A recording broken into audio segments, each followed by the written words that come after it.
Election যদি দল বাহানো করা হয় আর নেমে আসবে ইনশাআল্লাহ। নতুন একটি বাংলাদেশ গড়ার স্বপ্নে আমরা বিভোর হয়ে আছি। এই বাংলাদেশ হবে চাঁদাবাজ মুক্ত একটি বাংলাদেশ, এই বাংলাদেশ হবে ধর্ষক মুক্ত একটি বাংলাদেশ, এই বাংলাদেশ হবে ঋণ খেলাপি মুক্ত একটি বাংলাদেশ। বিসমিল্লাহির রহমানির রহিম। সুপ্রিয় উপস্থিতি, আগামী 12ই ফেব্রুয়ারি বাংলাদেশে দুটি ভোট অনুষ্ঠিত হবে। ইতিমধ্যেই দীর্ঘদিন ধরে প্রচার প্রচারণা, জনসংযোগ এবং আমাদের কথা বক্তব্য বিবৃতি আমরা দিয়েছি।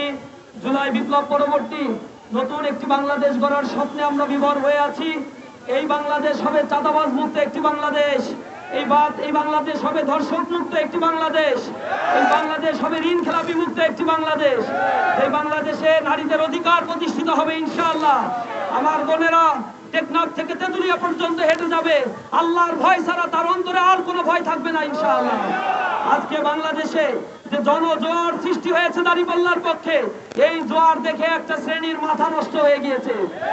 গতকাল আপনারা দেখেছেন আমাদের অন্তঃসত্ত্বা এক বোনের গায়ে আঘাত করা হয়েছে। এর আগেও তারা অসংখ্য মা বোনের গায়ে আঘাত করেছে। এরা নারী নিপীড়কে পরিণত হয়েছে। ইতিমধ্যে 70-এর অধিক মা বোনকে তারা ধর্ষণ করেছে। এরা পুরো বাংলাদেশকে এক শয়তানের রাজত্ব কায়েম করতে চায়। গতকাল প্রজ্ঞাপনে দেওয়া হয়েছে 400 গজের মধ্যে মোবাইল নিয়ে ঢুকতে পারবে না। প্রিজাইডিং অফিসার, পুলিং এজেন্ট কোন ভোটার মোবাইল নিয়ে যেতে পারবে না। এর মানে একটি আভাস দেওয়া হচ্ছে ভোট কেন্দ্রে কারচুপির এক নীল নকশা প্রণয়ন করা হচ্ছে। যদি সেটা হয়, আমরা ইসিকে স্পষ্টভাবে বলে দিচ্ছি, এই ইলেকশন যদি দল বাহানো করা হয় আর নেমে আসবে ইনশাআল্লাহ। আমরা তোমাদের প্রতি আস্থা রাখতে চাই। জনগণের ভোটাধিকার প্রয়োগ করতে দিতে হবে। যদি ভোটাধিকারের ক্ষেত্রে কোনো টালবাহানা করা হয় তা মেনে নেওয়া হবে না। আমরা আরো লক্ষ্য করেছি ঢাকাবাসী জুলাই বিপ্লব পরবর্তী সময়ে তাদের প্রতিটি লোকের কাছ থেকে, রাস্তাঘাটে একজন মুড়ি বিক্রেতার কাছ থেকে আগে 50 টাকা চাঁদা দিতে, এখন 100 টাকা চাঁদা দিতে হয়। কোন বিল্ডিং তারা তৈরি করতে পারে না, চাঁদা দিতে হয়।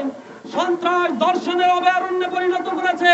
চাঁদা দিতে না পারার কারণে প্রকাশ্য দিবালোকে পাথর মেরে হত্যা করা হয়েছে মানুষকে।